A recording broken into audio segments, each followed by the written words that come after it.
vom Schwimmen, Karl Räder. Mein liebster Sport, ich sag's euch grad, is Schwimmen draus im freien Bad. Wann ich ins Bad komm, mach ich's so.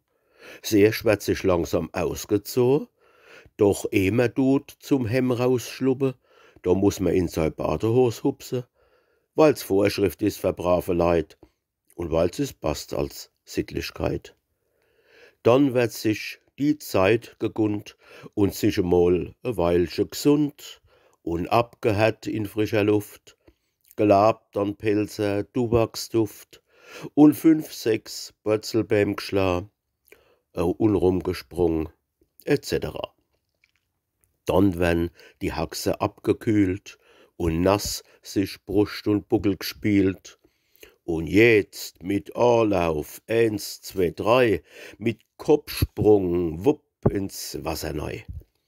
Und mit dem Schwung, tief ohne Atem, getaucht bis nun auf der Boden, dann steigt man wie ein Frosch im See von selber langsam in die Höhe.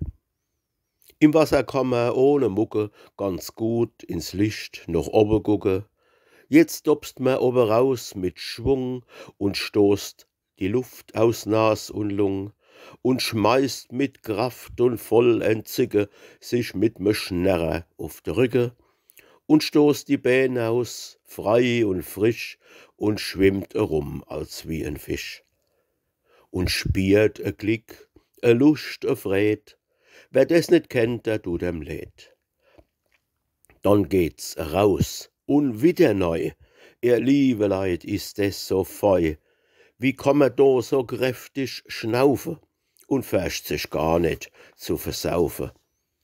Wie wird's da so wohl und warm? Wie stärkt sich Brust und Bä und Arm? Des schwemmte Schweiß und Stab und Dreck von Herz und Leib und Seel weg. Man kriegt en ganzen neue Schwung mit Wort. Man bleibt stark und jung und Frau und Schatz, do leid de Kern, die hen noch mal so gern.